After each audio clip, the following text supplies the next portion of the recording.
আমি মোহাম্মদ ফয়সাল তানভীর। আজকে আপনাদের সাথে একটু কথা বলার জন্য এসেছি। আমি 38তম বিসিএস থেকে বাংলাদেশ পুলিশের এসপি হিসেবে নিয়োগপ্রাপ্ত হয়েছি। আমার মেধাক্রম হলো 10ম। 38তম বিসিএস আমার প্রথম বিসিএস ছিল। তো আজকে যারা এই ভিডিওতে অংশগ্রহণ করেছেন তাদের সাথে হয়তো কিছু পার্সোনাল এক্সপিরিয়েন্স শেয়ার করব এবং কিছু স্ট্র্যাটেজি শেয়ার করতে চাচ্ছি। আমি আশা করব আপনারা মনোযোগ দিয়ে শুনবেন এবং কারো যদি কোনো কোয়েশ্চেন থাকে, কারণ আমি 1 ঘন্টা পুরো একসাথে টানা কথা বলতে পারবো না, তো আমি আপনাদের আস্ক করব যে আপনারা চ্যাট বক্সটা আছে সেখানে আপনাদের কোয়েশ্চেন গুলো ড্রপ করতে পারবেন। তাহলে আমি কোয়েশ্চেন গুলো মাঝে মাঝে অ্যাড্রেস করার চেষ্টা করব, অ্যান্সার করার চেষ্টা করব। আর দয়া করে কেউ ভিডিও এবং অডিও এই দুটো ওপেন করবেন না, তাহলে একটা ক্যাওটিক সিচুয়েশন তৈরি হতে পারে। আমি দেখতে পাচ্ছি প্রায় almost 100 people have joined today's session.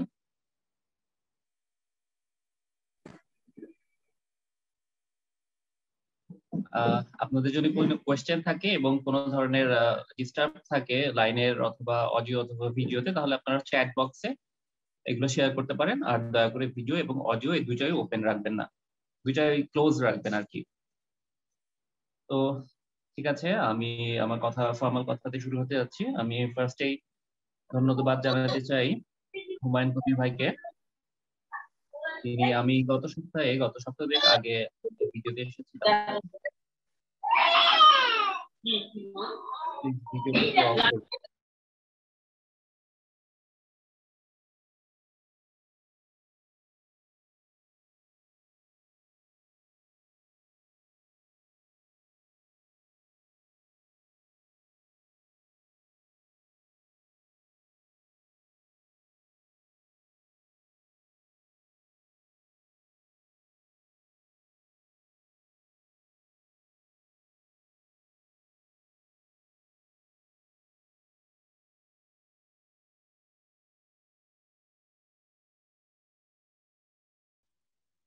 Sorry, আমার সাউন্ডটা মিউট হয়ে গিয়েছিল।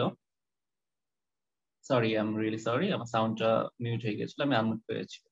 তো আমি এখানে যাদেরকে দেখতে পাচ্ছি তারা সবাই সাধারণত 41 এ অ্যাপ্লিকেন্ট অথবা 43 তে অ্যাপ্লিকেশন করেছেন। 38 বিসিএস আমার প্রথম বিসিএস ছিল 2017 সালে। আমি আপনাদের মতো একজন মানে অ্যাসপাইরেন্ট ছিলাম।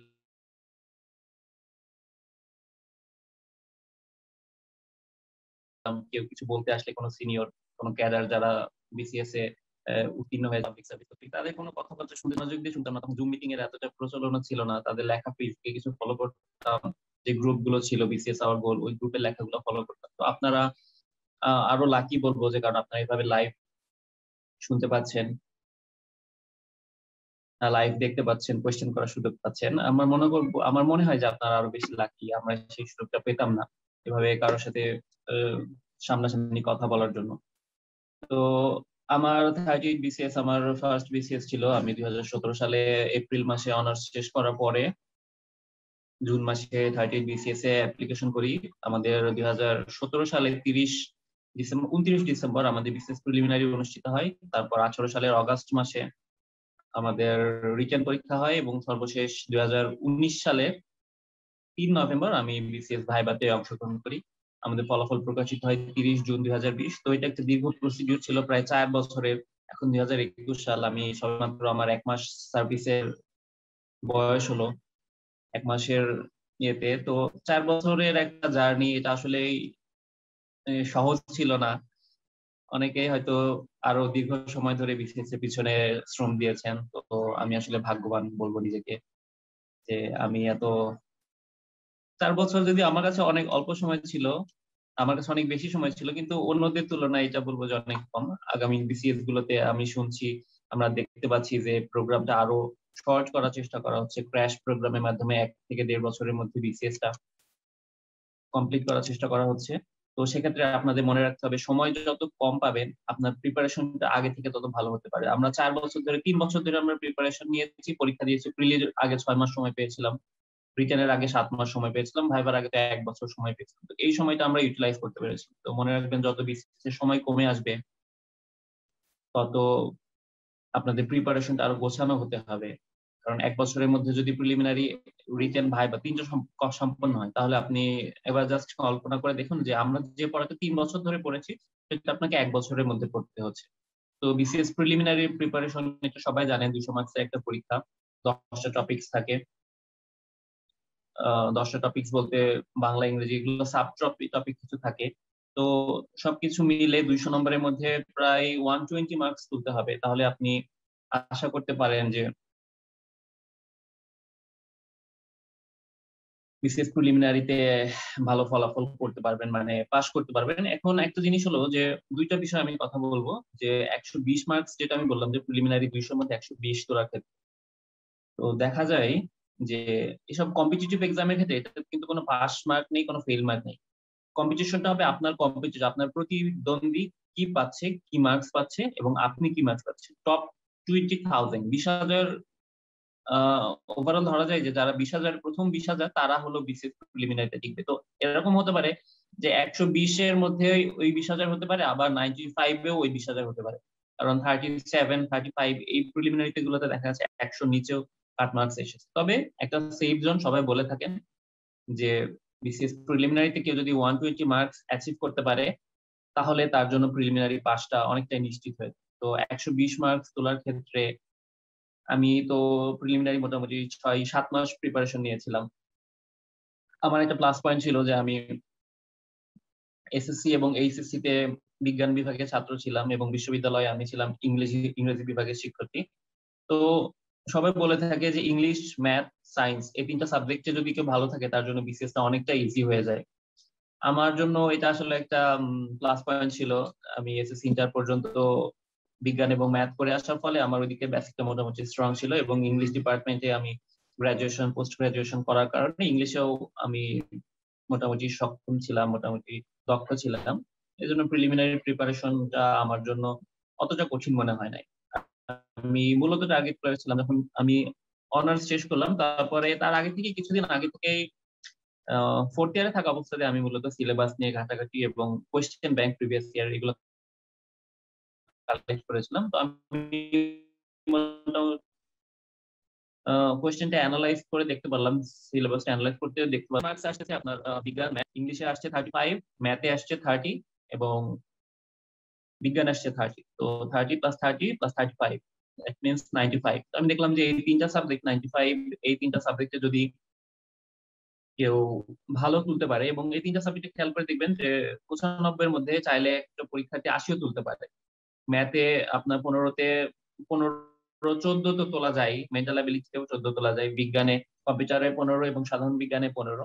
তো সবকিছু মিলে আমি চেষ্টা করেছিলাম যে আমি 70 থেকে 80 মার্কস তুলবো এই 95 এর মধ্যে।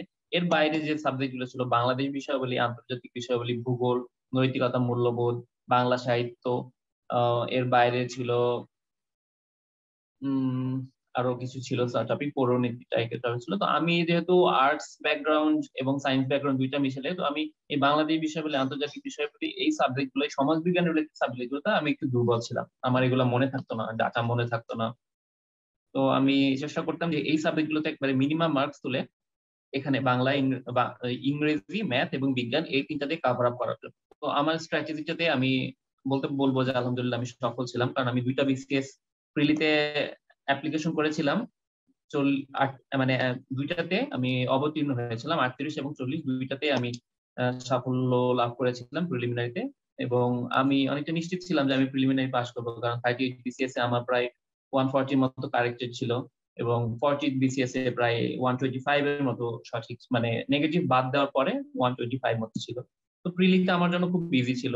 অনেকেই আমি দেখি যে প্রিলিনে অনেক বেশি ভয় পান। ভয় পাওয়ারও কারণ আছে, কারণ প্রিলিতে সবচেয়ে বেশি সংখ্যক পরীক্ষার্থী ড্রপ আউট হয়। ধরেন 5 লক্ষ পরীক্ষার্থীর মধ্যে মাত্র 20,000 টিকবেন, তার মানে হলো 4,80,000 বাদ পড়ছে। তো এটা এক্ষেত্রে খেয়াল রাখবেন যে 4,80,000-এর মধ্যে 5 লক্ষ পরীক্ষার্থীর মধ্যে সত্যিকার অর্থের যোগ্য ক্যান্ডিডেট প্রায় অনলি আমি বলবো যে 50,000-এর মতো। এদের মধ্যেই কম্পিটিশন হবে, তারা এক্সপেক্ট করবে। এর বাইরে যারা আছেন তারা হয়তো অনেকেই এক্সপিরিয়েন্স লাভের জন্য পরীক্ষা দেন, অনেকেই দেখা যাচ্ছে যে ফ্যামিলির প্রেসারে পড়ে চাপে পড়ে পরীক্ষাতে। তো আমি বলবো সত্যিকারের ক্যান্ডিডেট আসলে 50,000, এই 50,000-এর মধ্যে কম্পিটিশন হয় প্রিলিমিনারি ক্ষেত্রে। তো আমি এর আগেও একটা সেমিনারে বলেছিলাম যে 3 গোল্ডেন গেটস হলো math, one is math, second is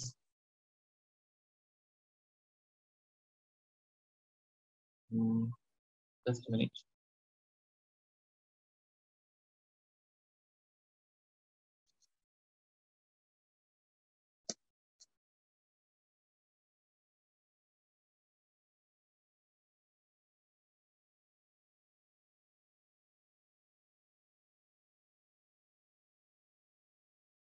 তো 3টা গোল্ডেন গেট আমি যেটা বলছি বিসিএস প্রিলিমিনারির জন্য, math, one is math, second one is English, and third one is science. তো আমার মনে হয় যে যে কোনো এভারেজ প্রার্থী অথবা আমার মতো যারা সাধারণ জেনারেল ইউনিভার্সিটিতে পড়ে আসছেন, যাদের ব্যাকগ্রাউন্ড ইঞ্জিনিয়ারিং অথবা মেডিকেল নয়, তারা এই 3টাকে চেষ্টা করবেন যে এই 3টাতে পরীক্ষা, এই 3টা টপিকে যাতে আপনি মেডিকেল এবং ইঞ্জিনিয়ারিং একটা সাবজেক্ট দিয়ে পড়ে এসছে যারা, তাদের সাথে একটা কম্পিটিশন করতে পারে, ম্যাথ, ইংলিশ এবং বিজ্ঞান।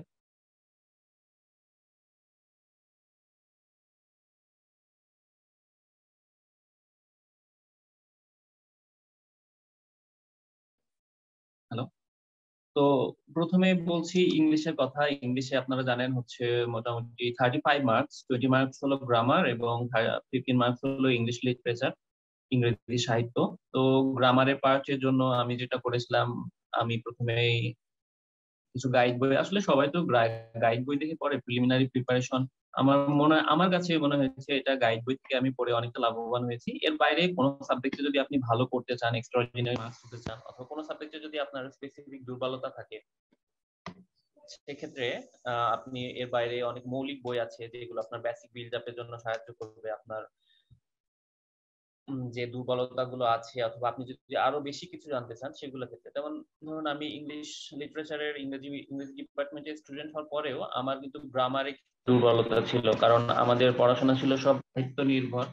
আর ইন্টারমিডিয়েটের পরে আমি দেখা যাচ্ছে গ্রামারের রুলস গুলো সেভাবে ফলো করেছিলাম না, এমনি চর্চা ছিল না, কিন্তু জানতাম যে এই কারণে এটা হয়, গ্রামারের স্পেসিফিক রুলটা আমার মনে ছিল না। তো আমি এই জন্য বেসিক একটা বই কিনেছিলাম, সেটা হলো দ্য প্রিন্সিপাল, নাম ছিল বইটা। তো এর বাইরেও আমি টোফেলের একটা বাংলা ভার্সন কিনেছিলাম। আমরা অ্যাডমিশন টেস্টের সময় অনেকেই টোফেল, জাস্ট মিনিট আমাকে একটু সময় দিন।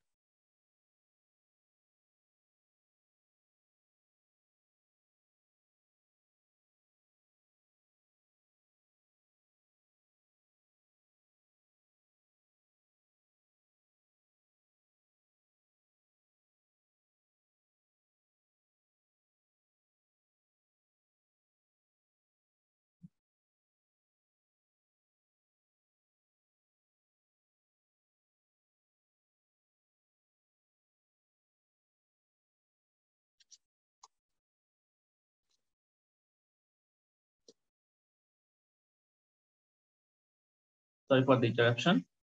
তো আমি আসলে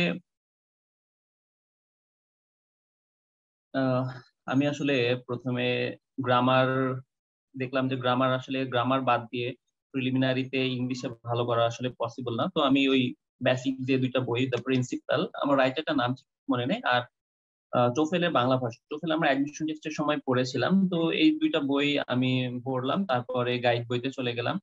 আমি হচ্ছে জর্জ সিরিজের যে গাইড বইটা ছিল ওইটা নিলাম। এর বাইরে হচ্ছে ইংলিশ ফর কম্পিটিটিভ এক্সাম, এই বইটা সবাই পড়ে, তো এই কয়েকটা বই নিলাম। তার পাশাপাশি নিলাম হচ্ছে কমন মিস্টেকস ইন ইংলিশ, এই বইটা খুব ভালো। তো আমি দেখলাম যে 20 মার্কস এর মধ্যে আপনি যদি এই 4টা বই পড়েন, একটা গাইড বই যেটা প্রফেসর হোক অথবা জর্জ সিরিজের হোক, তারপর কমন মিস্টেকস ইন ইংলিশ এই বইটা, দেন হচ্ছে ইংলিশ ফর কম্পিটিটিভ এক্সাম, আর একটা বেসিক বই যদি বলি বাংলা, টোফেলের বাংলা ভার্সন, এই কয়েকটা বই পড়লে গ্রামারে আসলে ভালো করা সম্ভব। আর ইংলিশ লিটারেচার, ইংরেজি সাহিত্য নিয়ে অনেকে ভয় থাকেন। তো আমার মনে হয় যে ইংরেজি সাহিত্য নিয়ে এত ভয় পাওয়ার কিছু নেই, কারণ ইংলিশ সাহিত্যের কোয়েশ্চেনটা এমন হয় যে, যেমন 40তম বিসিএস এর যে ইংলিশের প্রিপারেশন প্রশ্নটা হয়েছিল ইংলিশ লিটারেচারে সাহিত্য, তো দেখা গেছে যে আমি আমার ডিপার্টমেন্টের অনেক ফ্রেন্ডই এই কোয়েশ্চেন গুলো জানি না। তো এত ওরিড হওয়ার কিছু নেই, যে খুব যদি কঠিন কোয়েশ্চেন আসে ইংরেজি সাহিত্য থেকে, তাহলে ভাববেন যে এটা কেউই পারছেন না। তো আপনার এটা নিয়ে বদার হওয়ার কিছু নেই। আপনি যে গাইড বইগুলো বাজারে চলছে এই বইগুলো যদি ভালোভাবে পড়েন তাহলে আমার মনে হয় যে আপনি অনেক ভালো একটা অ্যান্সার করেছেন। তো ইংলিশ এরপরে ম্যাথ, ম্যাথের জন্য আমি আমি ওইটাও গাইড বই করেছিলাম, to be so true. Guide বই করেছিলাম, এর পাশাপাশি একটা বই পড়েছিলাম বেসিক ম্যাথ নামে। তো ওই বইটা আপনারা পড়তে পারেন, কমপ্লিট করতে পারেন। এর বাইরে আরো কিছু ম্যাথের মানে গাইড বই যেগুলো নীলক্ষেতে যেগুলো পাওয়া যায় আমাদের ক্যাম্পাস গুলোতে, যেগুলো বইগুলো পাওয়া যায় এগুলো ফলো করেছিলাম। আর বিজ্ঞানটা তো এটাও আসলে সত্যিকার অর্থে গাইড বই। আমি আসলে শর্টকাট একটা প্রিপারেশন নিয়েছিলাম প্রিলির জন্য, যে 6-7 মাসের মধ্যে। আপনাদের আগে বললাম যে আমি এপ্রিল 2017 এপ্রিল মাসে অনার্স শেষ করার পরে আমি প্রিপারেশন শুরু করেছিলাম প্রিলির। এবং প্রায় 7 মাসের মধ্যে, 7 মাস সময় পেয়েছিলাম, 7 মাসের মধ্যে আমি একটা প্রিলিমিনারি কম্প্যাক্ট প্রিপারেশন নিয়েছিলাম যাতে আমার প্রিলিটা পাস হয়ে যায়। আর আপনারা সবাই জানেন প্রিলি মার্কস কিন্তু যোগ হয় না, কাজে এখানে শুধু এক্সট্রাঅর্ডিনারি কিছু করে দেখানো, আপনি 160 তুলে ফেলবেন, এই ধরনের কোনো লাভ নেই। 120 তুলতে পারলে that will be very much enough. আর প্রিলিমিনারির জার্নিটা এর বাইরে যে বাংলাদেশ বিষয়াবলী, আন্তর্জাতিক বিষয়াবলী, সাম্প্রতিক, সুশাসন, নৈতিকতা, এই জিনিসগুলোতে আমি একটু দুর্বল ছিলাম। আমি এগুলো চেষ্টা করেছি যে 50% মার্কস তোলার জন্য। আমার টার্গেট ছিল হলো 100-র মধ্যে আমার 50 তোলা, তাহলে 75 এবং 50 দুটা মিলে কিন্তু হচ্ছে 125 হয়ে যাচ্ছে। তো আমার মোটামুটি নিশ্চিত ছিলাম যে 125 যদি কেউ তুলতে পারে তাহলে কোয়েশ্চেন যেমনই হোক না কারণ, কঠিন হোক অথবা সহজ হোক, তাহলে তার প্রিলি পাস করা অনেকটা নিশ্চিত। তো 38-এর কোয়েশ্চেনটা একটু ইজি ছিল, আমি প্রায় 145 মতো কারেক্ট করেছিলাম, আর 10টা মনে হয় ভুল গিয়েছিল এরকম। তো আমি মোটামুটি নিশ্চিত ছিলাম যে প্রিলিমিনারিটা পাস করব। আর মডেল টেস্ট আমি কয়েকটা দিয়েছিলাম প্রিলিমিনারির আগে, সেখানেও আমার পারফরমেন্স ভালো ছিল, তো এটা নিয়ে চিন্তিত ছিলাম না। আর প্রিলিমিনারি রেজাল্টটা হওয়ার পরে আমার মনে হয় যে আমার মূল পরীক্ষাটা শুরু হয়েছিল। আমি ওই সময় রিটেনটা আমি অনেক ভুগতে হয়েছিল আমাকে, that was my first written. আর বিসিএস প্রিলি প্রথমবারের মতো যারা পাশ করেন তারা অনেকেই রিটেনটা বুঝেন না, প্রিলি পাশ করে আমি তো খুব খুশি ছিলাম যে অনেক কিছু একটা অ্যাচিভমেন্ট হয়ে গেছে। তো পরে রিটেনের সিলেবাস যখন আমি দেখলাম, বিশাল একটা সিলেবাস, প্রায় 1100 মার্কস, যারা both ক্যাডারের জন্য 1100 মার্কস দিতে হয়, জেনারেল ক্যাডার তাদের 900 মার্কস। আমার বোধ ক্যাডার লেখার প্র্যাকটিস ছিল না, তো সবকিছু মিলে আমাকে খুব শুরু থেকে স্টার্ট করতে হয়েছে। আমার হাতের লেখা একটু বাজে ছিল। তো সত্যি কথা বলতে যে আমি আসলে অ্যালফাবেট দিয়ে শুরু করেছিলাম। Just a minute.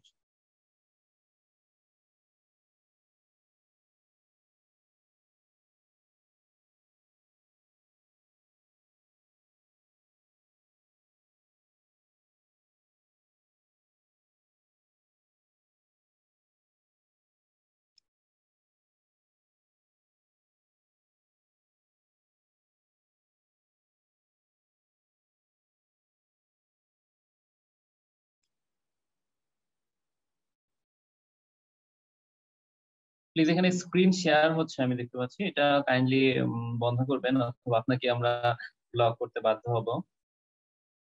Shahriar Ivan is sharing the screen right now.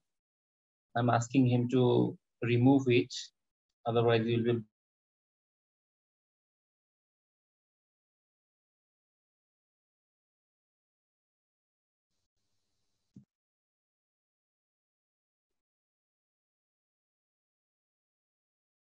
Thank you. তো আমি যেটা বলছিলাম যে রিটেন প্রিপারেশনটা এটা আমার জন্য অনেক কঠিন ছিল। রিটেনের মাঝখানে আমাকে মাস্টার্স পরীক্ষাও অ্যাপিয়ার করতে হয়েছিল। তো আমি সত্যিকার অর্থে একবারে রিটেনের প্রিপারেশনের জন্য আমি অ্যালফাবেট থেকে শুরু করেছিলাম, বাংলা বর্ণমালা থেকে শুরু করেছিলাম। আমি আর হাতের লেখাটা একটু অর্গানাইজ করতে চেয়েছিলাম। আর আমি একটু খুঁতখুঁতে টাইপের মানুষ, আমার যখন ছোট ছিলাম তখন হয়তো হাতের লেখা নিয়ে এভাবে মনোযোগ দেই নাই। পরবর্তীতে রিটেনের আগ দিয়ে এসে দেখলাম যে না, আমার হাতের লেখা যদি আমাকে একটু একটু টিচারদের অ্যাটেনশন ড্র করতে হয়, কারণ আমাদের প্রিলিতে প্রায় 16,000 পাস করেছিল। তো আমি আসলে ভয় ছিলাম যে এত পরীক্ষার্থীর ভেতর নিজেকে কিভাবে স্পেশাল ভাবে তুলে ধরবো। তো হাতের লেখা আমি একবারে জাস্ট বিগিনিং থেকে শুরু করেছিলাম। এরপর প্রচুর লেখালেখি করতাম। আপনারা জেনে থাকবেন, কেউ যদি রিটেনের অভিজ্ঞতা থাকে তাহলে জানবেন যে প্রচুর লিখতে হয় বিসিএস রিটেন পরীক্ষায়। প্রায় 5 দিনের ভেতর আপনার 20 ঘন্টার একটা লেখা প্রিপারেশন রাখতে হয়। সকাল বিকেল পরীক্ষা দিতে হয়। বাংলাদেশ বিষয়াবলী পরীক্ষায় 4 ঘন্টা পরীক্ষা, এক পরীক্ষায় 200 মার্ক। তো এই নাম্বার ডিস্ট্রিবিউশনটাও অনেক বেশি ইম্পর্টেন্ট। আমার যেমন প্রথম সময় আমার বুঝতে অনেক সময় লেগে গেছে যে বিসিএস রিটেন পরীক্ষায় একটা টপিকে যে 200 মার্কস দিতে হয়, বাংলাদেশ বিষয়াবলীর একটা খাতায় 200 মার্কে অ্যান্সার করে আসতে হয়, এবং বাংলা যেটা সাহিত্য সেই পার্টে ইংলিশ বাংলা এগুলোতে একটা খাতায় আপনার 200 মার্কসে অ্যান্সার করে আসতে হয় এক পেপারে। তো এটা আমার বুঝতে প্রায় সময় চলে গিয়েছিল মাস খানেক। এরপর আমাদের রিটেনের রেজাল্ট, প্রিলিমিনারি রেজাল্ট হয়েছিল 2 মাস পরে, প্রিলিমিনারি দেওয়ার প্রায় 2 মাস পরে। তো এই 2 মাসের সময়টা একটু জড়তার মধ্যে কেটেছিল। তো আমিও যদিও চেষ্টা করেছিলাম সময়টা ইউটিলাইজ করার জন্য, কারণ আমরা একটু ভয় ছিলাম যে হয়তো যদি 4-5 মাসের মধ্যে রিটেন পরীক্ষা হয়ে যায় তাহলে সেটা অনেক চাপ সৃষ্টি করবে। তো আমি শুরু থেকেই প্রিপারেশন নেওয়ার চেষ্টা করেছিলাম, আর আমি মোটামুটি সত্যিকার অর্থে কনফিডেন্ট ছিলাম যে আমি প্রিলিমিনারি পাস করব, কারণ আমার যেহেতু 140টা কারেক্ট হয়েছিল, এটা কোনোভাবে বাদ পড়ার চান্স ছিল না। তো রেজাল্টের আগে একটু ভয় লাগছিল যে আসলে টিকবো কিনা, কোনো সেট কোডে ভুল হয়ে গেল কিনা। এ ধরনের মিস্টেক অনেক ক্ষেত্রে হয়ে থাকে, পরবর্তীতে অনেকের আসলে আফসোস করতে হয়, সেট কোডে ভুল হয়ে যায়, রোল নাম্বার লিখতে ভুল হয়ে যায়। তো আচ্ছা, আমি একটা কোয়েশ্চেন এসেছে দেখতে পাচ্ছি, ইংরেজি লিখিতের জন্য কিভাবে প্রস্তুতি নিবে। আচ্ছা, আপনারা যাদের কোয়েশ্চেন আছে আপনারা চ্যাট বক্সে লিখে যান, আমি এক এক করে এগুলোর অ্যান্সার করব, কারণ আমি আসলে সেভাবে প্রিপারেশন নিয়ে আসি নাই কি বলতে চাই। আমি জাস্ট আমার জার্নিটা একটু শেয়ার করবো, দেন আপনাদের যে কোয়েশ্চেন গুলো আছে কোয়েশ্চেন গুলো আমি একটু অ্যাড্রেস করবো। তাহলে আমার মনে হয় যে একটা ইন্টারেক্টিভ সেশন হবে। আর সবাই তো এক ধরনের ব্যাকগ্রাউন্ড থেকে আসছে না, যেমন আমি জেনারেল ইউনিভার্সিটি থেকে আসছি, অনেকে আছে যারা ইঞ্জিনিয়ারিং পড়েছেন। এখন তো বিসিএস এ ইঞ্জিনিয়ারিং যারা পড়ে আসছেন তাদের সংখ্যা অনেক বেড়ে যাচ্ছে। আমরা যারা জেনারেল লাইন থেকে পড়ে আসছি, সাধারণ ইউনিভার্সিটি থেকে অথবা ন্যাশনাল ইউনিভার্সিটি থেকে পড়ে আসছি, তাদের জন্য স্কোপটা একটু দিন দিন সংকুচিত হচ্ছে। তো আমি বলবো যে এটা একদিক থেকে যেমন মানে ভয়ের বিষয়, অন্যদিক থেকে মানে তাদের সবকিছু আসলে বুঝতে হবে যে কম্পিটিশনে কেউ আপনাকে ছাড় দিতে যাচ্ছে চাইবে না। কেউ যদি ভাবেন যে না কেন একদিন ইঞ্জিনিয়ার আমাদের সাথে আসছে, তো এটা আসলে বোকামি, কারণ কেউ কাউকে ছাড় দিবে না। Competition, open platform. তো আমার এক্সপেরিয়েন্সটা এটা ছিল যে রিটেন নিয়ে আমার আসলে খুব ভোগান্তি পোহাতে হয়েছে। আমি এর মধ্যে মাস্টার্স পরীক্ষায় অ্যাপিয়ার করেছিলাম। আমার অগাস্ট মাসে আমাদের রিটার্ন হলো, তার ঠিক 3 মাস আগে মে মাসে আমাকে মাস্টার্স পরীক্ষা দিতে হয়েছিল। তো সেটার একটা প্রিপারেশনের একটা ব্যাপার ছিল। তো দুই দিক থেকে আমি একটু চাপে ছিলাম। আর আমি একটু দ্বিধাদ্বন্দ্বে ছিলাম যে আমার মনে হচ্ছিল যে আমার রিটেন প্রিপারেশনটা অতটা ভালো না। তো আমি ভাবছিলাম যে বোথ ক্যাডারের পরীক্ষাগুলো আমি না দিয়ে শুধু এডুকেশন ক্যাডারে দিব, ভয় পেয়ে গিয়েছিলাম। যে আপনি শুধু যদি বোথ ক্যাডার অ্যাপ্লিকেশনের পরেও যদি আপনি শুধু এডুকেশন ক্যাডারে দিতে চান, তাহলে আপনি বিজ্ঞান এবং বাংলা সেকেন্ড পেপার এই 200 মার্কসের প্রিপারেশন আপনাকে নিতে হবে না, শুধু 900 মার্কসের পরীক্ষা দিলাম। তো আমি একটু কনফিউজ ছিলাম, ভয় পাচ্ছিলাম।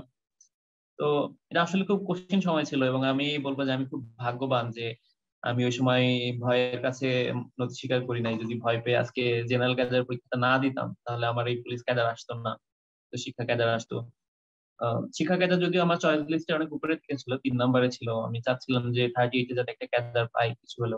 ফার্স্ট চয়েস যে পাবো এটা আমি ভাবি নাই। তো আচ্ছা, আমার বলে রাখি আমার চয়েস লিস্টে প্রথমে ছিল বিসিএস পুলিশ ক্যাডার, দ্বিতীয়তে ছিল বিসিএস অ্যাডমিনিস্ট্রেশন, এবং 3 নম্বরে ছিল বিসিএস জেনারেল এডুকেশন। 4 নম্বরে মনে হয় বিসিএস আনসার ক্যাডার ছিল, তারপরে ট্যাক্স এই টাইপের। তো প্রথম বিসিএস এ প্রথম ক্যাডার পাবো এটা আসলে 2018 সালে বসে আমি কখনোই ভাবতে পারি নাই। আমি অতটা হাই প্রোফাইল স্টুডেন্টও ছিলাম না, একাডেমিক রেজাল্টও অতটা ভালো ছিল না। তো সেক্ষেত্রে আমার জন্য একটু ওই সময়টা মানে কি বলবো, কনফিডেন্সের একটু অভাব ছিল। কিন্তু আমি যেটা চাচ্ছিলাম যে আমি সবগুলো পরীক্ষা দিতে চাইলাম শেষ মুহূর্তে, যখন পরীক্ষা অগাস্ট মাসে আমাদের পরীক্ষা হলো, অগাস্টের 8 তারিখ থেকে 13 তারিখ পর্যন্ত আমাদের 5-6 দিনে আমাদের রিটেন পরীক্ষা হয়েছিল। তো জুলাই শেষের দিকে আমি মোটামুটি মেন্টালি প্রিপেয়ার হলাম যে আমি পরীক্ষা যেমনই হোক আমি সবগুলো পরীক্ষায় অ্যাপিয়ার করবো, এবং আমার ফ্যামিলি থেকেও আমাকে এই ধরনের সাজেস্ট করা হলো। আমার বড় আপু এই সাজেস্ট করলো যে সবগুলো পরীক্ষায় যেমনই হোক পরীক্ষা সবগুলো অ্যাপিয়ার করতে হবে।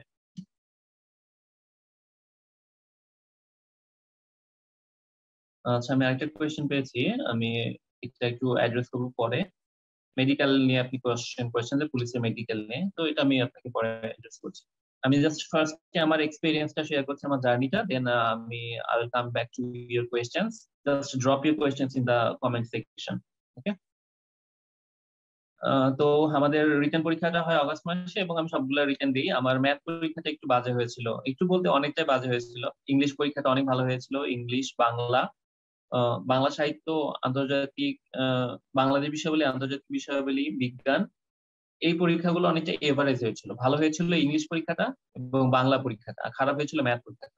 তো আমি রিটেন দেওয়ার পর মোটামুটি বুঝলাম যে আমি ইংলিশে যে মার্কসটা ক্যারি করতে পারবো। 30 ইংলিশটা আপনাদের সবার অবগতির জন্য বলছি, খুব বেশি কঠিন হয়েছিল। এত কঠিন ইংলিশ কোয়েশ্চেন মনে হয় বিসিএস এর ইতিহাসে, লিখিত পরীক্ষার ইতিহাস খুব কম হয়েছে। কিন্তু আমি ভাগ্যবান যে আমার পরীক্ষাটা ভালো হয়েছিল। তবে ম্যাথ পরীক্ষাটাও সিমালটেনিয়াসলি অনেক বেশি কঠিন হয়েছিল, একই সাথে অনেক কঠিন হয়েছিল। ম্যাথে আমি অনেকটা, আচ্ছা ইংলিশ অনুবাদ নিয়ে একজন জানতে চেয়েছেন, আমি আপনাকে আপনার অ্যান্সারটি একটু পরে দিচ্ছি।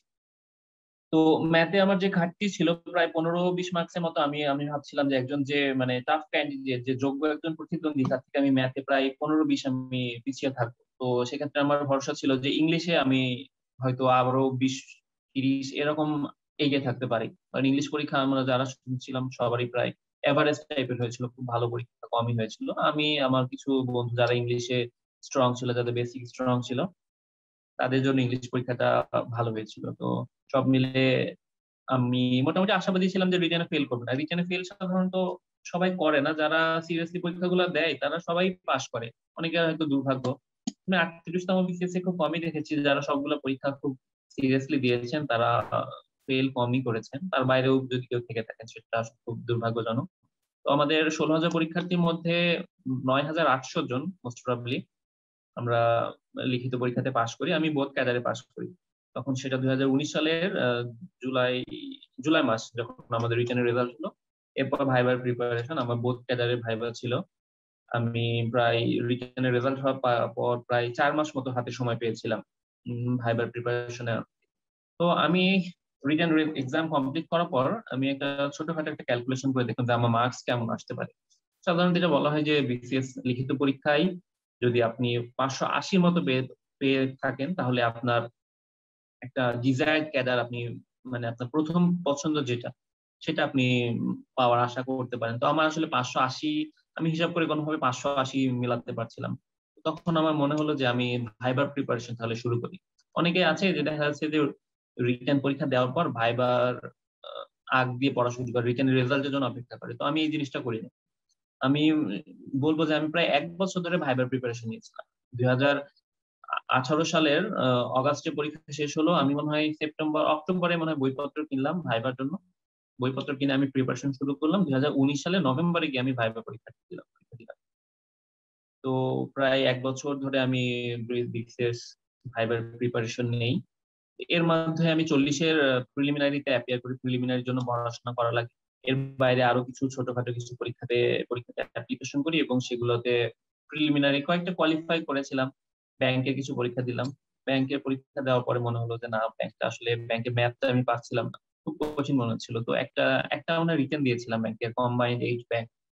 তারপর আমি ব্যাংকটা সেক্টরটা কুইট করি, ভাবলাম যে না, ব্যাংক করবো না। এর বাইরে কিছু হাই স্কুলে পরীক্ষা দিয়েছিলাম, দুর্নীতি দমন কমিশনে পরীক্ষা দিয়েছিলাম।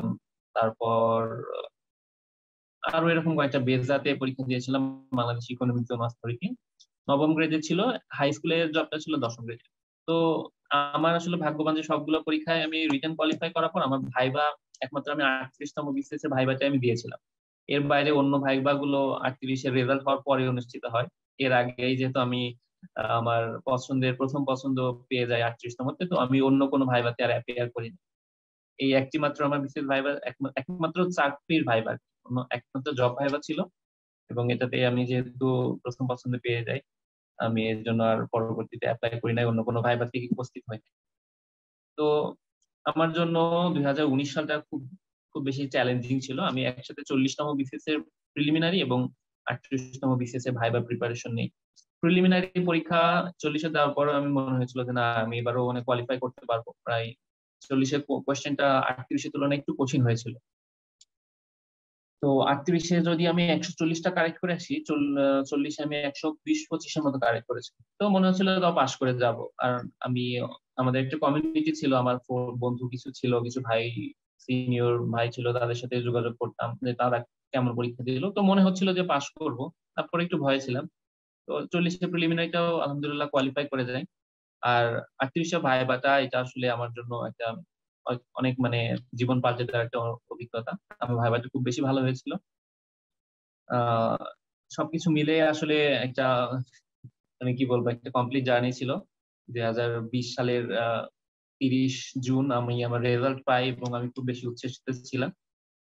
আমার ফ্যামিলি উচ্ছ্বসিত ছিল, যদিও আমি পুলিশ ক্যাডার ফার্স্ট চয়েস দেওয়ার পরে আমার বাসা থেকে অনেকটাই কেমন যেন আমাদের একটা, অনেকেই ভাবে যে অ্যাডমিনিস্ট্রেশন ফার্স্ট চয়েস দিতে হবে অথবা ফরেন ক্যাডার ফার্স্ট চয়েস দিতে হবে। তো আমি ভেবেছিলাম যে আমি নিজে যেটা পছন্দ করি, আমার নিজের যেটা প্রতি প্যাশন আছে, এটাই আমি দিব। এবং আমি যখন ফার্স্ট চয়েসে এই প্রথম বিসিএস এ ফার্স্ট চয়েস পাইলাম, তো আমার ফ্যামিলি আসলে অনেক বেশি হ্যাপি ছিল। তো এটাই আমার মোটামুটি BCS a journey. 40 BCS A viva আমার আগামী 25 তারিখে, আজকে 12 তারিখ, আগামী 25 তারিখে আমার, মানে 25 অথবা 21 তারিখে আমার ভাইবা। তো আমি এটাতে আর যাচ্ছি না, যে সার্ভিসে জয়েন করেছি এখানেই আসলে আত্মনিয়োগ করতে যাচ্ছি। এটা মোটামুটি ছিল আমার বিসিএস জার্নি, প্রায় 3 বছর, 3.5 বছরের জার্নি। এর মধ্যে হোঁচট খেয়েছি, প্রিলিমিনারি, ভাইবা, এই দুইটা আমার আমার জন্য কমফোর্ট জোন ছিল, রিটেনটা আমার জন্য কঠিন ছিল। তো আপনারা, আমার মনে হয় যে যারা নতুন পরীক্ষার্থী অথবা যারা বারবার ব্যর্থ হচ্ছেন, তাদেরকে আমি, তাদের জন্য সাজেশন, আপনি যে কাজটা করতে যাচ্ছেন এখন, আপনি যদি গভর্নমেন্ট সার্ভিসের জন্য আসেন, তাহলে অবশ্যই টার্গেট থাকবে যেটা সবচেয়ে আপার লেভেল, 9ম গ্রেড, এটার দিকে টার্গেট করবেন। এর বাইরেও কিছু অপশন রাখবেন, কিছু 10ম গ্রেড, 11 গ্রেড, এই টাইপের কিছু জবে, অথবা নন ক্যাডার আরো অনেক 9ম গ্রেডের চাকরি আছে, এগুলাতে অ্যাপ্লিকেশন করবেন। কারণ বিসিএস হবে কি হবে না এটা আসলে সত্যি অনিশ্চিত। আমরা রেজাল্ট হওয়ার আগের দিন পর্যন্ত আমরা চিন্তায় ছিলাম যে কি হবে, ক্যাডার পাবো না নন ক্যাডার পাবো, জেনারেল ক্যাডার পাবো নাকি টেকনিক্যাল ক্যাডার পাবো। তো এটা আসলে সত্যিকার অনিশ্চিত। আমি অনেক অনেক যোগ্য প্রার্থী দেখেছি যারা আমাদের সাথে নন ক্যাডারে এসেছে, অথবা পরবর্তীতে যেভাবে শুরু করেছিল সেই শেষ পর্যন্ত শেষটাও অত সুন্দর হয় নাই, কিন্তু তার প্রিলিমিনারিতে অনেক ভালো করছে। তো আপনারা সবসময় একটা অপশন রাখবেন হাতে, একটা অথবা একাধিক অপশন রাখবেন, যে যাতে আপনি যদি একবারে ব্যর্থ হন, তাহলে যাতে একটা অপশন থাকে যেটা আপনাকে একটু সাপোর্ট দিবে। কারণ এই বয়সে তো সবারই একটা ফিনান্সিয়াল সাপোর্টের দরকার হয়, একটা আইডেন্টিটি দরকার হয়, পরিচিতি দরকার হয়, চারপাশে মানুষের কাছে একটা ডেজিগনেশনের দরকার হয়। তো আমার ক্ষেত্রে এই জিনিসটা একটা ছিল যে আমি 2018 সালে উম, সরকারি হাই স্কুলের একটা অ্যাপ্লিকেশন করেছিলাম। তো আমাদের ইংলিশ সাবজেক্টের জন্য 105টা মনে হয় পোস্ট ছিল। তো ওইটা যখন প্রিলিটা আমি পাশ করি 2019 সালে, তো আমি খুব বেশি আশাবাদী ছিলাম যে যদি আমার বিসিএস মিস যায়ও, তাও আমি হয়তো এই হাই স্কুলের জবটা আমার মিস যাবে না। এটা আমাকে খুব বড় একটা মেন্টাল সাপোর্ট দিয়েছিল এবং আমি খুব ফ্রিলি মুভ করতে পেরেছিলাম। যে আমি অনেকেই অনার্স শেষ করে অথবা মাস্টার্স শেষ করে ছোটখাটো জবে ঢুকে যায়, আমি এই ধরনের একটা রিস্ক নিতে পেরেছিলাম। আমার উপরও এই প্রেশারটা ছিল যে ছোট কোনো জবে ঢুকবো কিনা। মানে অনেকেই তো এই ধরনের করছিল চারপাশে। আমি এই রিস্কটা নিয়েছিলাম যে না, আমার যদি বিসিএস না হয়, আমার ইনশাল্লাহ আমার এই হাই স্কুলে চাকরিটা হবে। এবং আমি আশা করছিলাম যে 10ম গ্রেডের একটা জব থাকা মানে আগামী 3-4 বছর আমি আরো বিসিএস এ পড়াশোনা করতে পারবো। তো এই যে একটা ছোট্ট একটা ব্যাকআপ, এটা কিন্তু আপনাকে মেন্টালি অনেক বেশি সাপোর্ট দিবে। আপনাকে not only mentally but also financially, it will be very much support for you. তো আমি বলবো যে রিস্ক তো লাইফে নিতে হয়, আমি যেমন রিস্ক নিয়েছি। অনার্স মাস্টার্স কমপ্লিট করার পরে প্রায় 2 বছর আমি সম্পূর্ণ বেকার অবস্থায় ছিলাম। অনেক অনেকেই অনেক ধরনের সাজেশন দিয়েছে, সেগুলো ফলো করি নাই, নিজের মতো চলেছি। এটা যদি শেষ পর্যন্ত সফল না হতাম, তাহলে হয়তো সেগুলো আমাকে ব্যাকফায়ার করতো। তো এই যে ছোট ছোট রিস্ক, ছোট একটা একটা ভরসা, একটা সেকেন্ড অপশন, তো এই জিনিসগুলো অনেক বেশি মেন্টাল সাপোর্ট হয়েছিল। তো আমি বলবো যে আপনার বিসিএস এর জন্য ট্রাই করেন, একবারে ক্রেজি হওয়ার দরকার নাই, পাগলের মতো ট্রাই করার দরকার নাই, সিস্টেমেটিক ওয়েতে আগাতে হবে। তো এর বাইরে আমার এক্সপিরিয়েন্স মোটামুটি শেষ। এখন টেকনিক্যাল কিছু কথা আসি, যারা প্রিলিমিনারি প্রিপারেশন নিতে যাচ্ছেন, তাদের জন্য আমার সাজেশন থাকবে যে প্রথমেই আপনাদের কার কোন ব্যাকগ্রাউন্ড আমি জানি না, তো চেষ্টা করবেন যে আপনার সাবজেক্ট যেটা আপনার স্ট্রং পয়েন্ট যেটা, ধরেন আপনি সায়েন্সের স্টুডেন্ট তাহলে আপনি চেষ্টা করবেন সায়েন্সে বেশি মার্কস তোলার, ম্যাথে বেশি মার্কস তোলার। আপনি ইংলিশের স্টুডেন্ট, আচ্ছা একজন খুব সুন্দর একটা কোয়েশ্চেন করেছে। আচ্ছা আমি আসছি সেই কোয়েশ্চেনটা অ্যান্সার করবো শেষে। তো আপনাদের আর কারো যদি কোয়েশ্চেন থাকে প্লিজ আপনারা সেটা চ্যাট বক্সে লিখে পাঠান, আমি সেগুলো অ্যান্সার করব। এক এক করে আমি আসছি। আচ্ছা, তো আমি যেটা বলছিলাম টেকনিক্যাল কোয়েশ্চেন, যে যার যে সাবজেক্টটাতে স্ট্রং পয়েন্ট আপনারা সেই সাবজেক্টটাতে ভালো মার্কস তোলার চেষ্টা করেন, কারণ একটা সাবজেক্ট দিয়ে অনেক এগিয়ে যাবে। আমি ধরেন ইংলিশে 35 এর মধ্যে যদি আমি 30 তুলতে পারি, তাহলে অন্যদিকে বাংলাদেশ বিষয়াবলীতে যদি আমি 10 মার্ক কমও পাই তাও কিন্তু আমার এদিক থেকে আমি কাভার করে ফেলতে পারছি। ভূগোলে আমি অনেক দুর্বল ছিলাম, নৈতিকতা মূল্যবোধ অতটা বুঝতাম না, তো আমি ইংলিশ ম্যাথ দিয়ে কিন্তু আমি কারেক্ট করতে পারছিলাম। এটা আমার আমার পার্সোনাল টেকনিক ছিল, এবং আমি বলবো যে আপনারা যারা অ্যাসপায়ারেন্ট, বিসিএস অ্যাসপায়ারেন্ট, প্রিলিমিনারি পরীক্ষার্থী, তারা সবাই এই টেকনিকটা ফলো করবেন যে নিজের স্ট্রং পয়েন্টটাতে ভালো করতে হবে। এর বাইরে যে নিজের দুর্বল পয়েন্টটা, এটা কিন্তু একবারে ফেলে দেওয়া যাবে না। যে উইকনেস যেটা আছে সেটাও প্রপারলি অ্যাড্রেস করতে হবে, যাতে অ্যাটলিস্ট একটা ন্যূনতম মার্ক তুলতে পারেন সেখানে একটা। কারণ কোন সাবজেক্ট একবারে বাদ দিয়ে কিন্তু আপনি একবারে মানে আমার মনে হয় যে বিসিএস প্রিলিমিনারি পাস করতে পারবেন। আমি নৈতিকতা মূল্যবোধে অনেক দুর্বল ছিলাম, কিন্তু তারপর আমি কিন্তু 3, 3.5 এরকম মার্কস কিন্তু তুলতাম, 4ও তুলে ফেলতে পারতাম। অনেক সময় কোয়েশ্চেন সহজ হলে, রিপিটেড কোয়েশ্চেন হলে 4 তুলে ফেলতে পারতাম, 5ও তুলতে পারতাম। কিন্তু আমার টার্গেট ছিল যে আমি নৈতিকতা মূল্যবোধ থেকে অ্যাটলিস্ট 3, 3.5 মার্কস আমি তুলবো। ভূগোল থেকে অ্যাটলিস্ট 5 মার্ক তুলবো। 8 তুলতে না পারলেও 5 অ্যাটলিস্ট তুলবো। তো যে সাবজেক্ট আমার দুর্বল সেখানে কিন্তু আমি একটা ফোকাস রেখেছিলাম যে একটা ন্যূনতম মার্কস আমি তুলবো, আর যেটা আমার প্লাস পয়েন্ট সেটাতে একটা ভালো মার্কস তুলবো, যাতে এই সাইডে ঘাটতিটা আমার এদিকে পূরণ হয়ে যায়। আমি অনেক ক্যান্ডিডেটকে দেখেছি যে সব সাবজেক্টেই তারা এভারেজ। এভারেজ সব সাবজেক্ট হওয়ার পরেও কিন্তু আপনাকে কোনো একটা সাবজেক্টে আমার মনে হয় এক্সট্রাঅর্ডিনারি মার্কস তুলতে হবে। প্রিলিমিনারিতে যত দিন যাবে কম্পিটিশন আরো বাড়ছে, কোয়েশ্চেন আরো দিন দিন কঠিন হচ্ছে। আমরা যেমন ধরেন ম্যাথের সময় পারমুটেশন, কম্বিনেশন, প্রবাবিলিটি, এই তিনটা ছিল আমাদের খুব আতঙ্কের নাম, বিন্যাস, সমাবেশ এবং সম্ভাব্যতা। তো আমি দেখলাম যে যদি ম্যাথ গুলো আমি একবারে ফেলে দিই, একবারে না করি, টাচই না করি, তাহলে মানে একবারে absolutely I am lagging behind by 3 marks. তো তখন আমি দেখলাম যে একটু একটু করে করা শুরু করি, প্রিলিমিনারি থেকে শুরু করেছিলাম, শেষ পর্যন্ত দেখা যায় তিনটার মধ্যে আমি তো একটা দুইটা তো আমি করে আসবো। পরবর্তীতে যখন 40টার মধ্যে প্রিলিমিনারি দিলাম, আমি তিনটার মধ্যে তিনটাই করে আসছি। প্রবাবিলিটি, পারমুটেশন এবং কম্বিনেশন, সম্ভাব্যতা, বিন্যাস এবং সমাবেশ। তো রিটেনেও কিন্তু এই অঙ্কগুলো আসে। তো একবারে ফেলে দিবেন না, সবগুলো সাবজেক্টে প্রপারলি অ্যাড্রেস করবেন। আর এর বাইরে ম্যাথটা আসলে সবার জন্য ইম্পর্টেন্ট, আপনি যে সাবজেক্ট থেকে আসুন, আপনি ইংলিশের হন, আপনি কমার্সের হন, আপনি সায়েন্সের হন অথবা আর্টসের হন, ম্যাথটা সবার জন্য ইম্পর্টেন্ট। ম্যাথে ভালো মার্কস তুলতে পারবেন মানে আপনার প্রিলিমিনারি যে কোনো সাবজেক্টে প্রিলিমিনারি পাস করার সম্ভাবনা অনেক বেশি বেড়ে যাবে। আর কোয়েশ্চেনটা অ্যানালাইসিস করবেন, যেমন আমার প্রিপারেশনটা ছিল মূলত পিএসসি বেসড। আমি 17 সাল থেকে পিএসসি কে ফলো করে, পিএসসি কোয়েশ্চেন প্যাটার্ন ফলো করে, আমার বন্ধু আমাকে একটা ছোট ছোট একটা কোয়েশ্চেন ব্যাংক টাইপের প্রিলিমিনারি কোয়েশ্চেন ব্যাংক বই দিয়েছিল।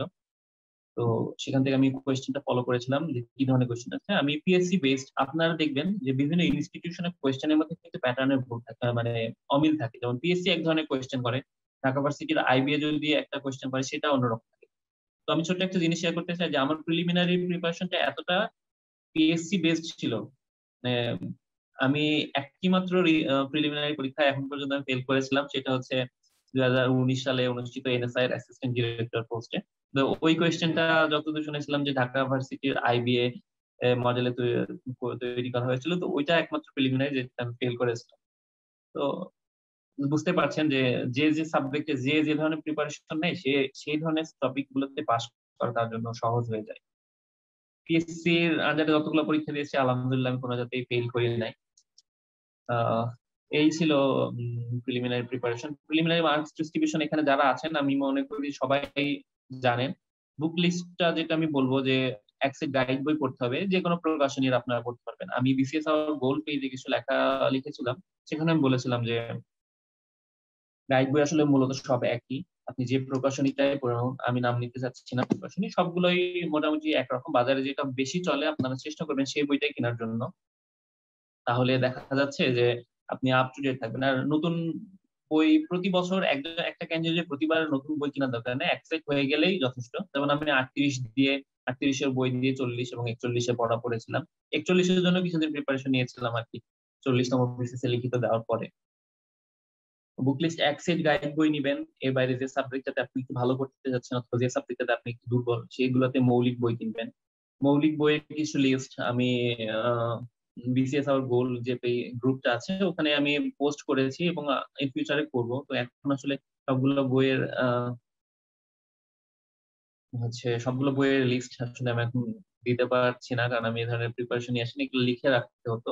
তারপর বই যদি মিস হয়ে যায়, ইম্পর্টেন্ট বই, সেক্ষেত্রে একটা কনফিউশন তৈরি হতে পারে। তো আপনারা চেষ্টা করবেন গাইড বইগুলো পড়ার। গাইড বই না পড়লে আসলে প্রিপারেশন অনেকটাই বাকি থেকে যায়। 120 মার্কস আসতেছে আপনার গাইড বই থেকে, আর বাকি 80 মার্কস আসতেছে আপনার মানে নতুন কোয়েশ্চেন। তো গাইড বই পড়লেন মানে আপনি সব প্রিপারেশনটা আপনার মোটামুটি কমপ্লিট হয়ে যাচ্ছে 120 মার্কসের জন্য। আর সত্যিকার অর্থে যে এখানে বিসিএস টা এমন একটা পরীক্ষা যে আপনি কত দ্রুত কত অল্প করে আপনি কত বেশি মার্কস তুলতে পারছেন। তো গাইড বইয়ে যে আমি এত প্রশংসা করছি, তো এটার একমাত্র কারণ হলো গাইড বই সিলেক্টিং টপিক গুলোতে আলোচনা করে। আর আমার দরকার হচ্ছে সবচেয়ে অল্প সময়ে অল্প পড়াশোনা করে অধিক পরিমাণ সাফল্য করা। তো আপনি যদি একটা টেক্সট বুক পড়তে যান, তাহলে টেক্সট বুকে অনেক পড়া পড়তে হয়, যেটা আপনার বিসিএস সিলেবাসের বাইরে চলে যায়। তো এখানে সময় নষ্টের ব্যাপার আছে। তো আমি যেহেতু 7 মাসের মধ্যে একটা প্রিলিমিনারি সুন্দর প্রিপারেশন নিয়েছিলাম, তো আমার আমার স্ট্র্যাটেজি ছিল এই যে আমি অল্প পড়ে বেশি মার্কস তুলবো। এটা সবাই বলে যে প্রিপারেশন সিলেবাস কমিয়ে আনতে হবে। তো এর বাইরে প্রিলিমিনারির আর কিছু কোয়েশ্চেন যদি আপনাদের থেকে থাকে তাহলে আপনারা করতে পারেন। আমি এখন শুরুর দিকে কিছু কোয়েশ্চেনে যাব। ফার্স্ট কোয়েশ্চেনটা ছিল যে আমার, এটা কোয়েশ্চেন করেছে শারিয়ার ইভান। তো তার কোয়েশ্চেনটা ছিল যে আমার উইক সাবজেক্ট কোনটা ছিল। তো আমি তো একটু আগে বললাম যে আমার উইক সাবজেক্ট আসলে ছিল ওই যে সমাজ বিজ্ঞান রিলেটেড টপিক গুলো এবং কমার্স রিলেটেড যে টপিক গুলো, এই টপিক গুলোতে আমি একটু দুর্বল ছিলাম। আমার ডাটা মনে থাকতো না, যেটা যেগুলো ইকোনমিক অর্থনৈতিক সমীক্ষা, এই এবারে হুবহু ডাটা গুলো আমার মনে থাকতো না। তারপর এই যে ভূগোল পরিবেশের জিনিসগুলো, আন্তর্জাতিক বিষয়াবলীর কিছু দুর্বল পয়েন্ট ছিল, ডিপ্লোম্যাটিক কিছু কূটনীতিক কিছু প্রশ্ন থাকতো, ওই জিনিসগুলো আমি একটু কম বুঝতাম। লিটারেচার পড়ে আসছিলাম, তো ডিপ্লোমেসি এই জিনিসগুলো অতটা ভালো ক্যাচ করতে পারতাম। এর বাইরে ম্যাথমেটিক্স এর ওই যে প্রিলিমিনারির জন্য আমি ম্যাথমেটিক্স এর প্রিপারেশন অত ভালো ছিল, কিন্তু রিটেন ম্যাথটা আমার অত ভালো প্রিপারেশন ছিল না। 38 এর রিটেন ম্যাথটা অনেকটা ব্যাংক বেসড হয়েছিল, এই কারণে আমি ওইটাতে অতটা ভালো করতে পারি নাই। ওইটা আমার একটা বিসিএস রিটেন ম্যাথ, এটা আমার একটা দুর্বলতা ছিল। তো আমি চেষ্টা করেছিলাম যে আমার যদি 41 অথবা এর পরবর্তীতেও লিখিত দিতে হয়, সেক্ষেত্রে আমি ভেবেছিলাম যে আমি ব্যাংক ম্যাথটা ফুল কমপ্লিট করে ফেলবো। ব্যাংক ম্যাথ থেকে যাতে আর মানে আমার একবারে আমি পারছি না, ব্যাংক ম্যাথ করতে পারছি না, এই ধরনের পরিস্থিতি যাতে মুখোমুখি না হতে হয়। তো এইগুলো আমার আসলে উইক পয়েন্ট ছিল। আশা করছি আপনি আপনার উত্তরটা পেয়েছেন। নেক্সট, ইমরান চট্টগ্রাম বিশ্ববিদ্যালয় থেকে। হ্যালো ইমরান, কেমন আছো? Thank you. Next question, Imran from CU. ইংরেজি লিখিতের জন্য কিভাবে প্রস্তুতি নেব এখন থেকে? তো ইংলিশ লিখিতের জন্য আপনারা, আমি বলতে চাই যে ইংলিশ লিখিততে 200 মার্কস থাকে। ইংরেজি ফার্স্ট পেপারে 100 এবং সেকেন্ড পেপারে 100। ফার্স্ট পেপারে থাকে একটা আনসিন কম্প্রিহেনশন, যেখান থেকে আপনার কোয়েশ্চেন অ্যান্সার করতে হয় 30 মার্কস। আনসিন কম্প্রিহেনশন আমরা সবাই এসএসসি এইচএসসি লেভেলে করে এসেছি, তো আপনারা সবাই জানেন। এখানে কিছু ভোকাবুলারি বেসড আইটেম থাকে, কিছু গ্রামাটিক্যাল আইটেম থাকে, এবং পরবর্তীতে থাকে হচ্ছে সামারি এবং লেটার রাইটিং। Excuse me.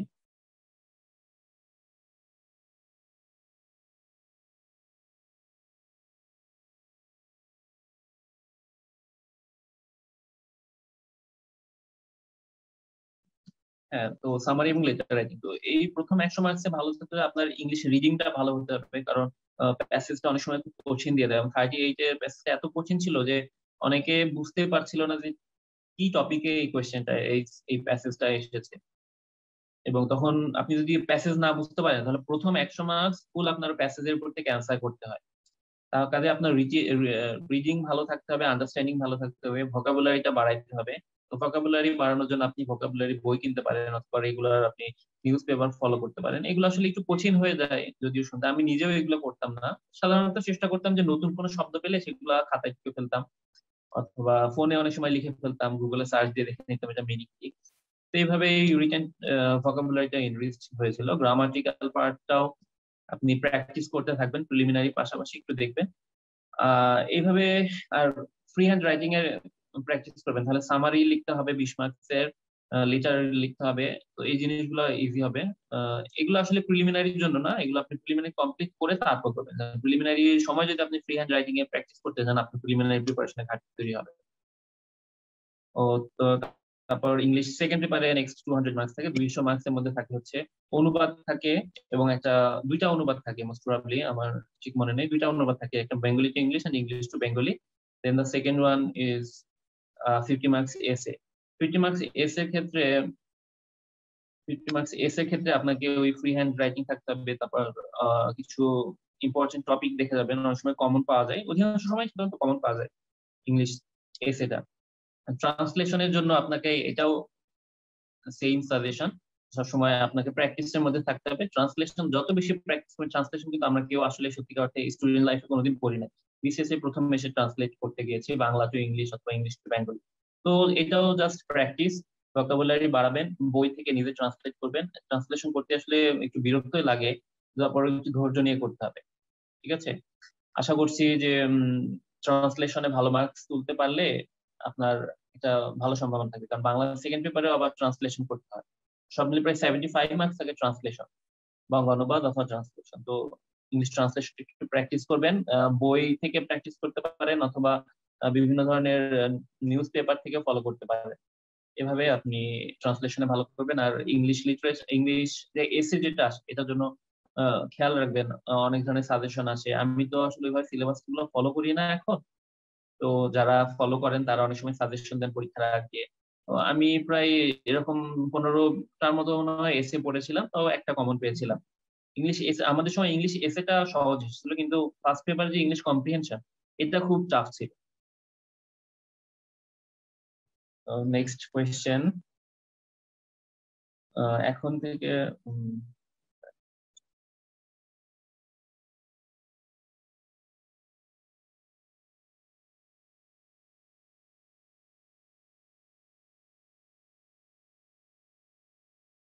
আচ্ছা, সেকেন্ড কোয়েশ্চেন, কেউ ক্যাডার হয়েছেন কিনা এই এথিক্স গুলো, যে ন্যাশনাল ইউনিভার্সিটি থেকে অথবা প্রাইভেট ইউনিভার্সিটি থেকে কতজন ক্যাডার হয়েছে, এটা আমার ঠিক আসলে জানা নেই, আমি শেয়ার করতে পারছি না। এটা আপনারা যদি হচ্ছে বিসিএস গোল পেজে আপনারা পোস্ট করতে পারেন, অনেকে সেই খোঁজ খবর গুলো রেখে, আমার আসলে এটা জানা নেই। আচ্ছা, থার্ড কোয়েশ্চেন, পুলিশে মেডিকেলের সমস্যা সময় চশমা থাকলে কি কোনো প্রবলেম হয় কিনা, চোখের পাওয়ার অ্যাটলিস্ট কত থাকা লাগে? আচ্ছা, চশমা থাকলে আসলে সে ধরনের কোনো প্রবলেম হয় না। আমাদের সাথে বেশ কয়েকজন চশমা পরিহিত আমাদের কলিগ আছেন।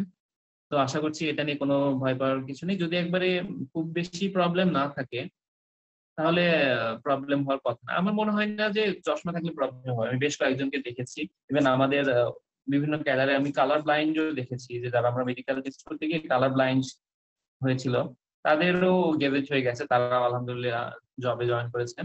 তো এটা আসলে কোনো প্রবলেম না, চশমা অথবা কালার ব্লাইন্ড এই জিনিসগুলো। তবে হাইটের মাপে একটু খেয়াল রাখবেন, একবারে শর্ট হাইট দিয়ে বিসিএস পুলিশ দেওয়া উচিত না। একটু মেজারমেন্ট গুলো ফলো করবেন, রিকোয়ারমেন্টস কত চাচ্ছে, 5.4 চাইলে সেই জিনিসগুলো খেয়াল করবেন।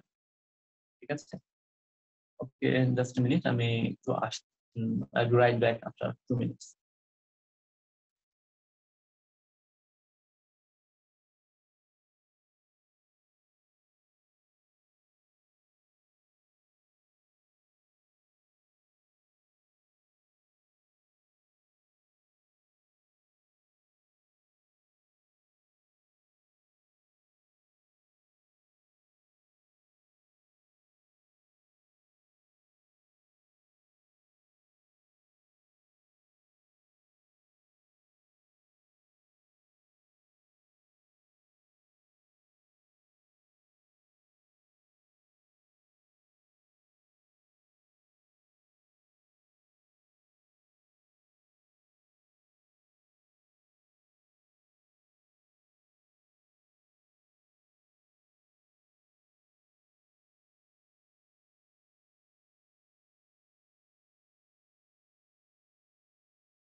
ওকে, সরি ফর দ্য ইন্টারাপশন। আমি এরপরে কোয়েশ্চেন গুলোতে যাচ্ছি। তো চশমা নিয়ে যেটা বললাম, চশমা থাকলে আসলে কোনো প্রবলেম নাই। পাওয়ারের অ্যাটলিস্ট মানে কত পাওয়ার থাকা লাগে এটা আমার সঠিক জানা নেই, যে ন্যূনতম কত পাওয়ার থাকা লাগে এটা আমার জানা নেই।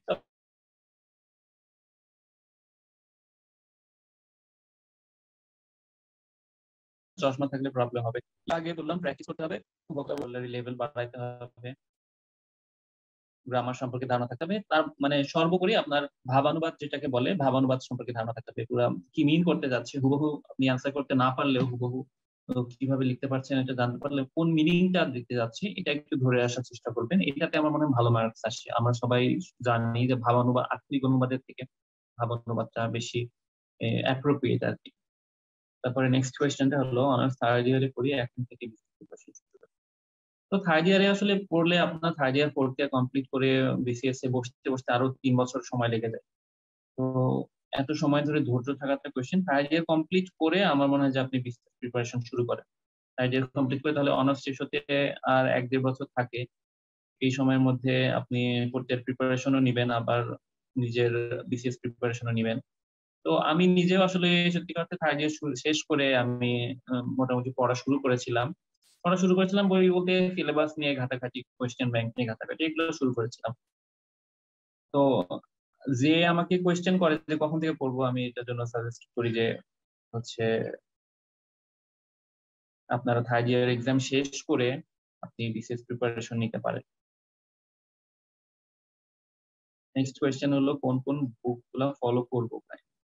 তো আমি আসলে এখন এক্সাক্ট এতগুলো বুক লিস্ট আমি নিয়ে আসি নাই, তো এটা তো আমি বলতে পারছি না। তো গাইড বই এক সেট পড়বেন, এর বাইরে টেক্সট বুক যেগুলো ইম্পর্টেন্ট সেগুলো পড়বেন, আর গ্রুপগুলোতে বিভিন্ন ফেসবুক গ্রুপগুলোতে খোঁজ রাখবেন, অনেক সময় বুকের সাজেশন আসে সেগুলো ফলো করবেন।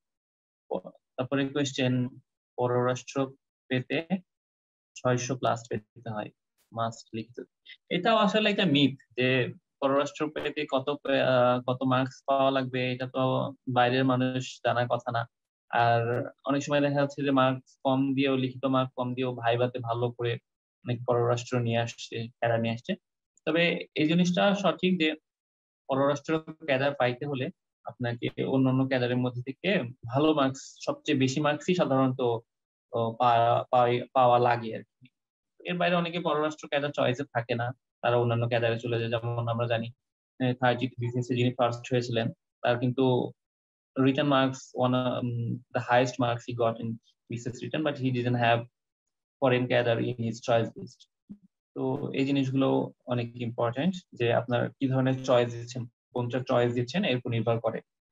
তবে 600 মার্কস প্লাস যদি কেউ পেয়ে থাকেন রিটেনে, তার জন্য আসলে তার ডিজায়ার্ড ক্যাডার পাওয়া, তিনি যে ক্যাডারই দিক প্রথম পছন্দ তার যেটা হোক, পররাষ্ট্র হোক, পুলিশ হোক, কাস্টমস হোক, অ্যাডমিন হোক, সেটাই তার পাওয়া খুব সহজ হয়ে যায়।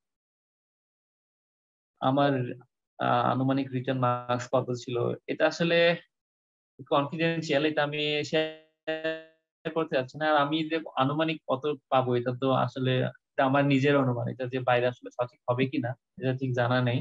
তো এই জিনিসটা আমি শেয়ার করতে যাচ্ছি না। থ্যাংকস। তবে আমার যদি রিটার্নের মার্কশিট কখনো আসে, মানে ধরেন রেজাল্ট হওয়ার প্রায় 1 বছর পরে রিটার্নের মার্কশিট পাওয়া যায়, মূল রেজাল্ট হওয়ার, তো এটা যদি আমি পাই তাহলে হয়তো আমি কোনো ফেসবুক গ্রুপ গুলোতে শেয়ার করবো অথবা আমার টাইম লাইনে শেয়ার করবো। Thank you. সবসময় এভাবে দিক নির্দেশনা দিয়ে পাশে থাকে। আচ্ছা, থ্যাংক ইউ। আচ্ছা, আরেকটা কোয়েশ্চেন ছিল পার্সোনাল খুবই, যে ভাবির সহযোগিতা কেমন পেয়েছেন বিসিএস জার্নিতে, বিয়ে করার পর 4-5টা কেমন ছিল? এটা আসলে যারা আমার সাথে ফেসবুকে অ্যাড আছেন তাদের তো আমি শেয়ার করেছি যে আসলে এটা খুব কঠিন সময় ছিল, জবলেস অবস্থায় বিয়ে করা। আমরা সবাই আসলে একই সারাউন্ডিংস থেকে আসি, মধ্যবিত্ত সমাজের এক্সপেকটেশন গুলো কিরকম হয় আপনারা জানেন। তো আমার ওই একটাই ভরসা ছিল, যেটা আমি বলেছিলাম যে আমি জানতাম যে আমার বিসিএস না হলে হয়তো হাই স্কুলে জবটা হবে, এটা আমাকে খুব বড় সাহস জুগিয়েছিল যে আমি বিয়ে করে ফেললাম, যে কি আর করা, আজব কাজব করতে হবে। তবে ওর মানে আমার ওয়াইফের কন্ট্রিবিউশন অথবা তার পাশে থাকাতে আসলে খুব বেশি সাপোর্টিভ ছিল, mental support. I'm really grateful to her for that. Thank you for the question. Then the next question is,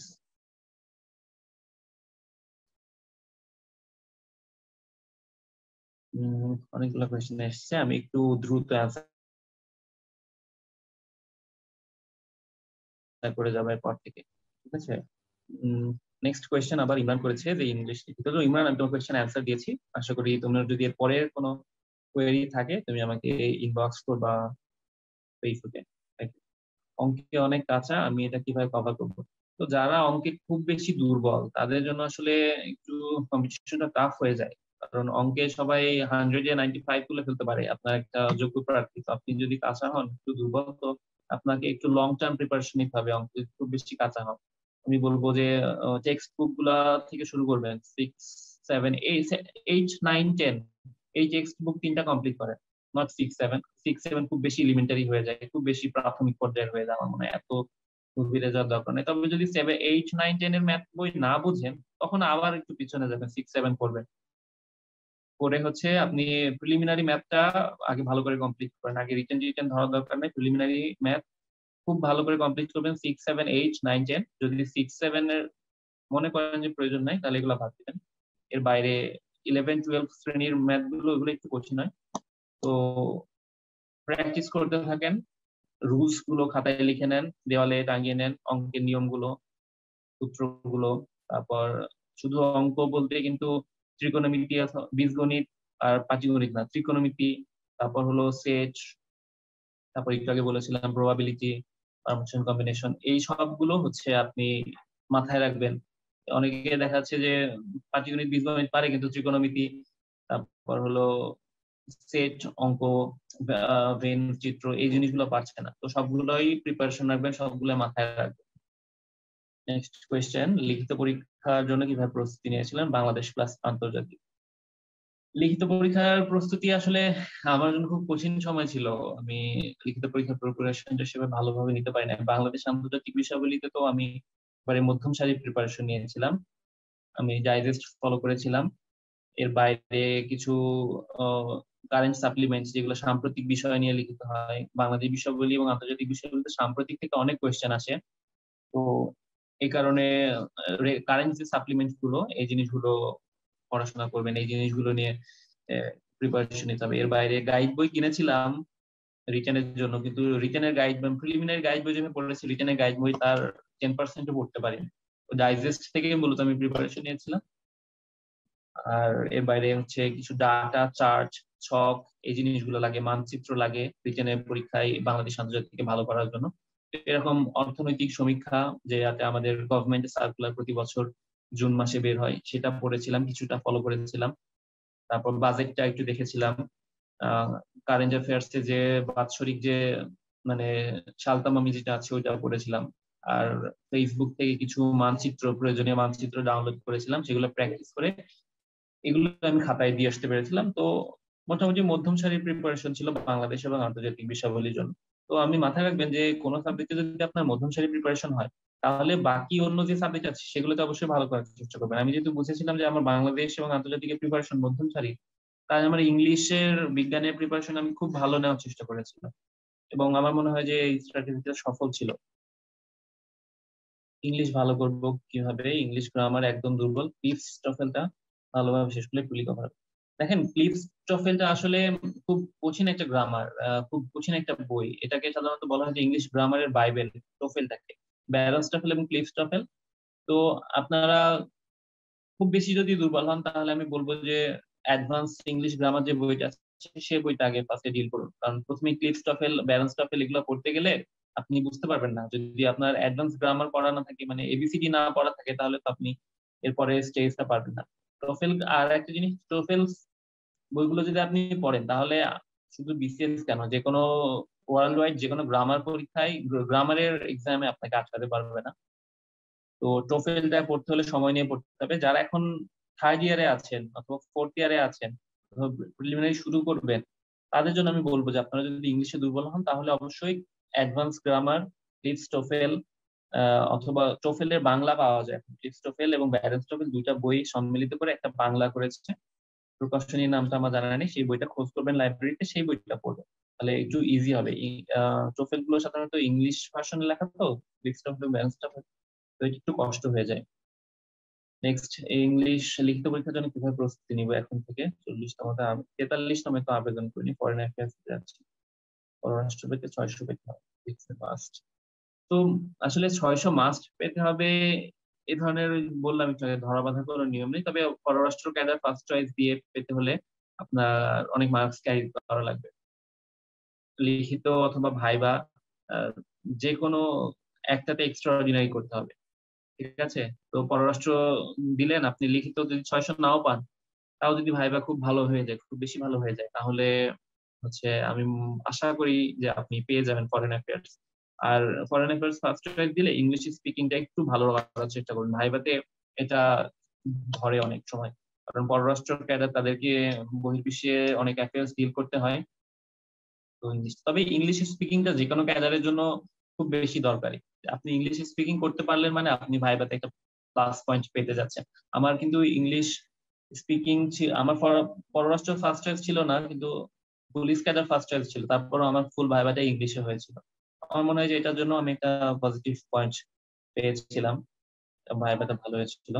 then medical engineer, next question, medical ইঞ্জিনিয়ারদের মধ্যে কিভাবে সিজিপিএ 3 নিয়ে খুব বেশি প্রিপারেশন, সিজিপিএ 3 নিয়ে খুব বেশি হতাশ। তো এটা কি বলবো, আমার তো 3ও ছিল না, আমার আর একটু কম ছিল। এটা নিয়ে হতাশ হওয়ার কিছু নেই, আপনি পরীক্ষায় যেটা করতেছেন এটাই মূল ফ্যাক্টর। 3 আছে কি 4 আছে এটা ম্যাটার না। আর সবচেয়ে বড় কথা, মেডিকেলের স্টুডেন্ট হোক আর ইঞ্জিনিয়ারিং স্টুডেন্ট হোক, আপনার কম্পিউটার যেই হোক না কেন, ভয় পাবেন না, কনফিডেন্সের সাথে পড়াশোনা করুন এবং পরীক্ষা দিন। ভাইবা অভিজ্ঞতা শেয়ার করবেন? ভাইবা অভিজ্ঞতা আমি এর আগে শেয়ার করেছিলাম, আমার টাইম লাইনে আছে। আহ, দেখে আমি এরপরে গ্রুপে শেয়ার করার চেষ্টা করবো, বিসিএস আওয়ার গোল গ্রুপটাতে। নেক্সট কোয়েশ্চেন, ইংলিশ গ্রামার কিভাবে প্রিপারেশন নিব প্রিলিতে ভালো মার্কস পাওয়ার জন্য? ওই তো বললাম, ইংলিশ ইংলিশ হচ্ছে টফেল পড়বেন, অ্যাডভান্সটা পড়বেন, ইংলিশ ফর কম্পিটিটিভ এক্সাম অথবা মাস্টার্স, এই দুইটা বইয়ের একটা পড়বেন, এর পাশাপাশি একটা গাইড বই পড়তে পারেন। ও, কমন মিস্টেকস ইন ইংলিশ, এই বইটার কথা ভুলবেন না, এই বইটাও খুব ইম্পর্টেন্ট, এখান থেকেও বেশ কিছু মার্কস আসে। ভোকাবুলারির জন্য সাইফুস ওয়ার্ড স্মার্ট যথেষ্ট কিনা? ওয়ার্ড স্মার্ট বইটা আমি আসলে নিজেও পড়ি নাই, তবে বইটা ভালো, আমি শুনেছি। যদি আপনার সময় থাকে হাতে, তাহলে আপনি পড়তে পারেন, যে আপনার সামনে ধরেন 1 বছর সময় আছে প্রিপারেশন, সেক্ষেত্রে আপনি এগুলো পড়তে পারেন। তবে যদি দেখা যাচ্ছে 6 মাস সময় রিলিজ আগে, তাহলে এই বইগুলো না ধরাই বেটার। নেক্সট কোয়েশ্চেন,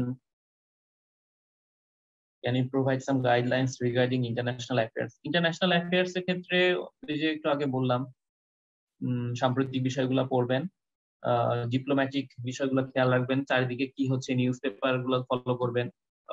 কিছু হট টপিকস থাকে, যেমন যুক্তরাষ্ট্র, চীন, মধ্যপ্রাচ্য, এই জিনিসগুলো খেয়াল রাখবেন। বিভিন্ন কিছু বার্নিং যুদ্ধ চলে সব সময়, এই জিনিসগুলো খেয়াল করবেন। জাতিসংঘের বিষয়াবলী খেয়াল করবেন। তার বাইরে বিভিন্ন স্ট্যাটিস্টিক্স, ইউএনজিপি অথবা এই জিনিসগুলো মাথায় রাখবেন। ক্রাইসিস গুলো খেয়াল করবেন, যেমন রোহিঙ্গা ক্রাইসিস অথবা হচ্ছে চীনের উইঘুর ক্রাইসিস, এই এই বিষয়গুলো মাথায় রাখবেন।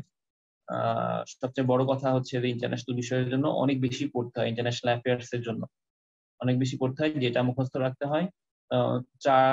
চার্ট, ছক, মানচিত্র, এগুলো ফলো করতে হয়, সেটাও খেয়াল করবেন। আর প্রিলিমিনারির জন্য তো প্রিলিমিনারি বই এবং সাম্প্রতিক সাপ্লিমেন্ট, এগুলো পড়লেই যথেষ্ট ইন্টারন্যাশনাল অ্যাফেয়ার্স।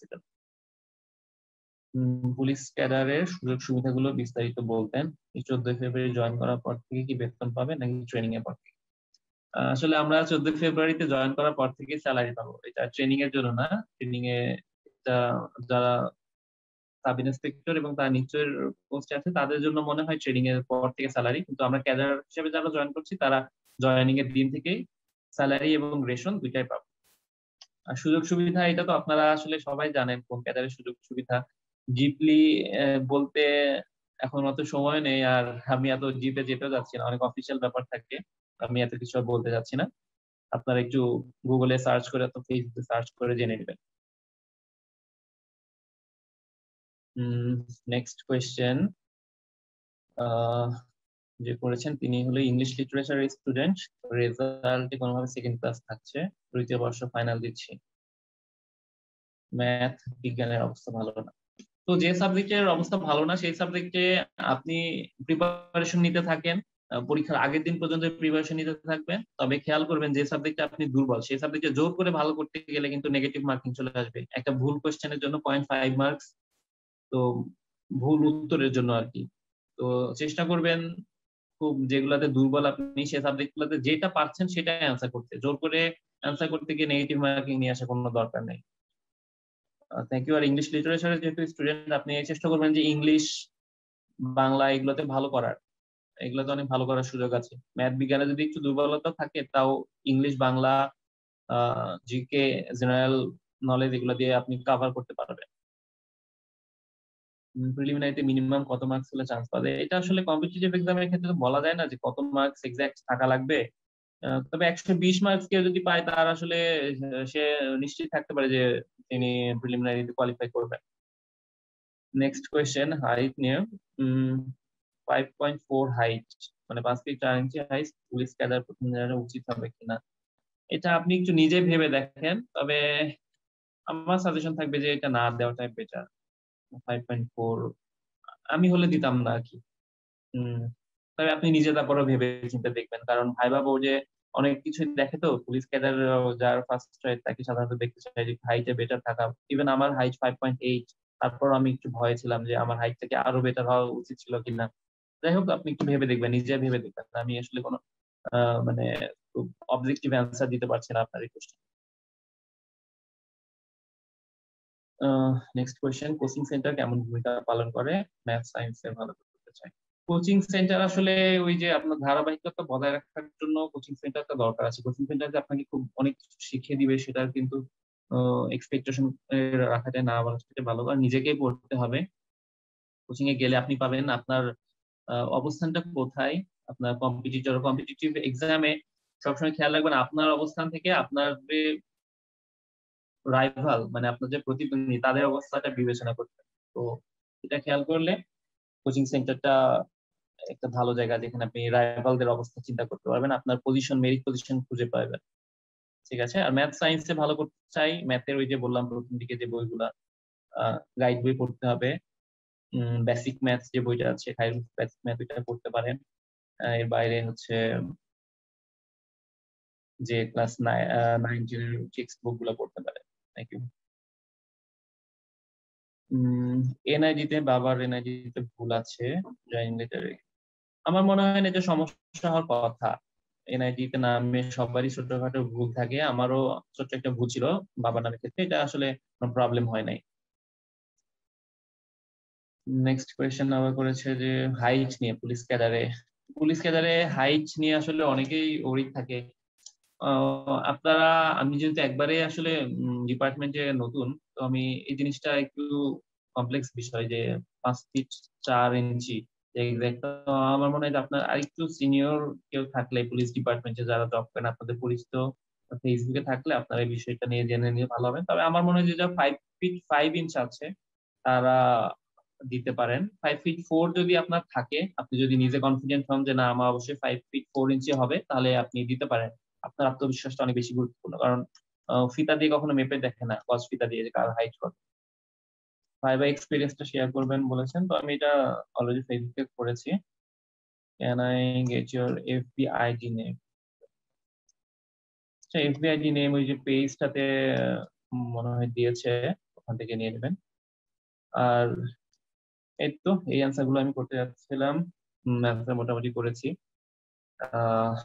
এর বাইরে অনেকক্ষণ হয়ে গেল, আমি অনেক কথা বললাম, আমি এখানে সমাপ্ত করতে যাচ্ছি। আপনাদের সবার জন্য শুভকামনা। যারা 41 এপ্রিলই দিবেন আগামী সপ্তাহে, মনে হয় আগামী ফ্রাইডেতে পরীক্ষা, তারা শেষ মুহূর্তে মাথা ঠান্ডা রাখার চেষ্টা করবেন। আর যারা 43-তে অ্যাপ্লিকেশন করেছেন তারা একটু সুদূর প্রসারী চিন্তা ভাবনা করে একটা রোড ম্যাপ তৈরি করে যে আগামী 7-8 মাস আমি কিভাবে পড়বো এ ধরনের একটা খসড়া করে প্রিপারেশন নিয়ে। আর সবচেয়ে বড় কথা হলো নিজে আত্মবিশ্বাসী থাকবেন।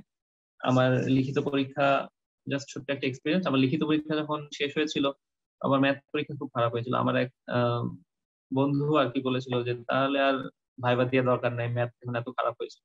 তো আমি যদি তার কাছে শুনতাম তাহলে কিন্তু আমি আজকে এসপি হিসাবে নিজে পরিচয় দিতে পারতাম। তো নিজে আত্মবিশ্বাসী থাকবেন, পড়াশোনা করবেন, সবার জন্য শুভকামনা। শুভরাত্রি। Thank you. আল্লাহ হাফিজ।